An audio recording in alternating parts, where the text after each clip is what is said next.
అవయవదానం ఓ వరం. చనిపోతూ మరో నలుగురిని బతికించడం గొప్ప విషయమే కదా. అవయవదానానికి ముందుకొచ్చి ఇతరుల కుటుంబాల్లో సంతోషాన్ని నింపుతున్నారు. తాజాగా ఓ యువకుడు తాను చనిపోతూ మరో 7గురికి కొత్త జీవితాన్ని ప్రసాదించి జీవన్మృతుడిగా మిగిలిపోయాడు. చిత్తూరు జిల్లా ఎస్ఆర్పురం మండలం సింధూరాజపురం గ్రామానికి చెందిన దశరథ నాయుడు సుగుణముల కుమారుడు నిరంజన్ కుమార్ చౌదరి. అతను బెంగళూరులో ఓ గ్యారేజ్లో పనిచేస్తూ ఇంటికి తిరిగి వెళ్తూ ఉండగా అక్కడ జరిగిన రోడ్డు ప్రమాదంలో తీవ్రంగా గాయపడ్డాడు. అప్పటి నుంచి అక్కడ ఆసుపత్రిలో చికిత్స చేయించినా ప్రయోజనం లేకపోయింది. చివరకు గత శుక్రవారం బెంగళూరులోని మణిపాల్ ఆసుపత్రికి తీసుకెళ్లారు. పరీక్షించిన వైద్యులు బ్రెయిన్ డెడ్ అయినట్లుగా కూడా నిర్ధారించడం జరిగింది. ఈ నేపథ్యంలో అవయవదానంపై వైద్యులు కుటుంబ సభ్యులకు అవగాహన కల్పించారు. అంత బాధలోనూ కుటుంబ సభ్యులు తమ కుమారుడు కొందరికైనా జీవితాన్నివ్వాలని నిరంజన్ కుటుంబీకులు భావించి అవయవదానానికి అంగీకరించడం జరిగింది. ఈ నేపథ్యంలో నిరంజన్ చౌదరి కిడ్నీలు, కళ్ళు, లివర్ తదితర అవయవాలను 7గురికి కేటాయించారు. ఇక అనంతరం నిరంజన్ మృతదేహాన్ని స్వగ్రామానికి తీసుకొచ్చి అంత్యక్రియలు నిర్వహించారు. ఇక మృతునికి భార్య, ఓ కుమార్తె కూడా ఉన్నట్లుగా తెలుస్తోంది. తాను చనిపోయినా కూడా తన కొడుకుని 7గురు జీవితాల్లో చూసుకుంటామని కూడా కుటుంబ సభ్యులు వాపోతున్నారు. కన్న కొడుకు రోడ్డు ప్రమాదంలో కళ్ల ముందే ప్రాణాలు కోల్పోతున్న ఆ తల్లిదండ్రుల గుండె నిబ్బరం చేసుకున్నారు. తమ బిడ్డ ఇక లేడన్న తీవ్ర విషాదంలోనూ మరో 7గురికి కొత్త జీవితాన్ని ప్రసాదించి ఆదర్శంగా నిలిచాడని చెప్పుకోవచ్చు.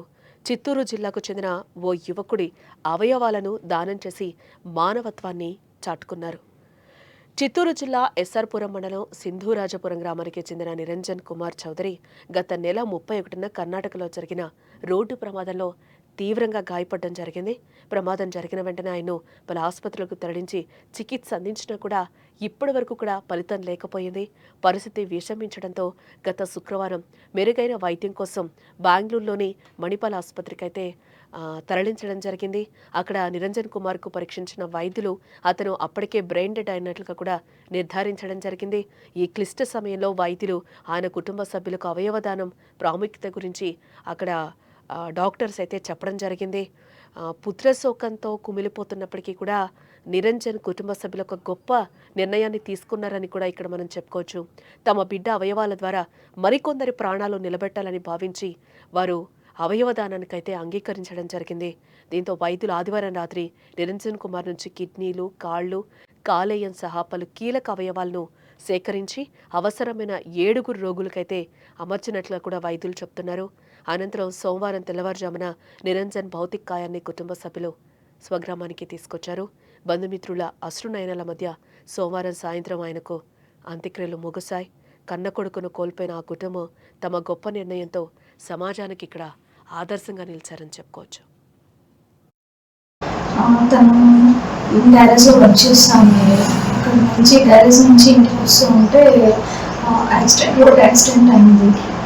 అక్కడికి వెళ్ళే లోపల తనని ఫస్ట్ ఎయిడ్ అంతా చేసి అక్కడ కాదని చెప్పారు. అక్కడి నుంచి బ్రెయిన్ హాస్పిటల్, అక్కడ ఇంకా మణిపాల్ హాస్పిటల్కి పంపించినారు. అక్కడికి వెళ్ళాము. అక్కడికి వెళ్ళాక వాళ్ళు ఇలా బ్రెయిన్ క్లాట్ అయింది, బ్లడ్ అనేసి బ్రెయిన్ డెడ్ అయింది, సో మేము ఇలా ఏం చేయలేకపోతున్నాము అనేసి వాళ్ళు చెప్పారు. సో దాని తర్వాత ఫ్యామిలీలో అందరం ఇంకా డిసైడ్ చేసుకొని ఇంకా ఎలా ఉన్నా కూడా మేమేమి తనని తీసుకురాలేము, బాగా చేసుకోలేము, ఇంకా అట్లీస్ట్ వేరే వాళ్ళన్నా అలాగే ఉంటారు కదా, తన పార్ట్స్ అన్నీ బాగున్నాయి, అన్ని ఆర్గన్స్ అన్నీ వేరే వాళ్ళకి డొనేట్ చేస్తున్నాము.